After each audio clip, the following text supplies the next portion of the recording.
So when I was a kid, I got to do some fishing in this little town called Verplank in New York, along the Hudson River. And when I was a kid, I used to hang out with these kids and do shad fishing with nets. And one day I went down to go fishing with them, and they weren't there. But there was this old guy that we all knew, and his name was Tucker Crawford. And he said, "Come on, kid, we're going to go fishing." And we went out fishing, and I thought we were going to be doing shad fishing until I saw a tail. That was the biggest thing I ever saw as a kid. And then I saw the rest of it. I'm like, holy shit, it's a shark. And then I saw the rest of it. I'm like, oh my God, we're going to die. And then I saw the rest of it. And this is what I saw. It was a sturgeon. Apparently, Tucker was jacking sturgeon, which you have to look up yourself what that means, but he was jacking sturgeon off the Hudson. And as a kid, we never knew what this guy did for money.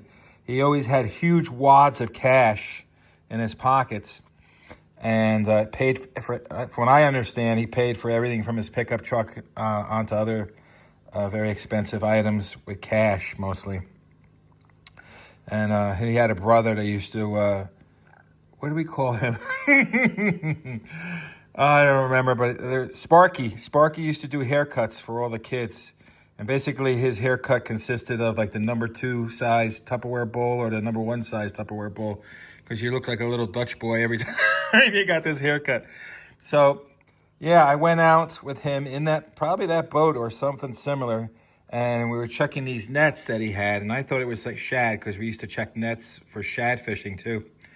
And first thing I saw was this shank of the tail. I'm like, holy shit, it's a shark. And the other thing is that when we were riding out to this place where he kept his nets, there was nothing in the boat other than an oar or two, some gas for the motor, and this Brunswick bowling pin that was rolling around in the boat as we seemed like an eternity to get to where his nets were. And after I saw the shank there, and then I saw the head, I'm like, oh my God.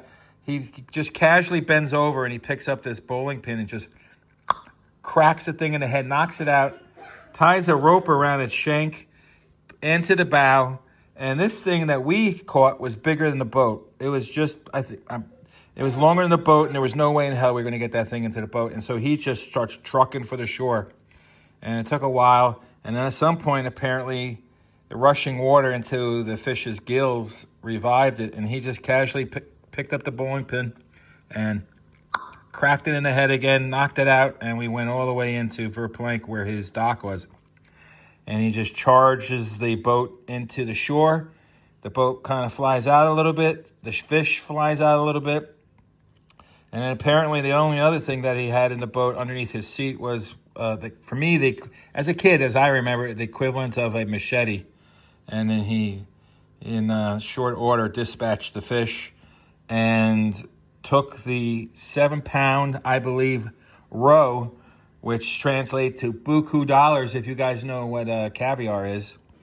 I don't know what caviar is going for these days, but apparently he was making buku bucks off of that thing and didn't really utilize the rest of the fish that much. But as a kid, I was like freaked out by seeing this dinosaur basically swimming around, or was swimming around, and brought up top. So yeah, Amy was going through some old pictures here and brought this one to my attention, and it just brings back a flood of memories. It was pretty wild as an experience as a kid to go fishing with Tucker. Wow.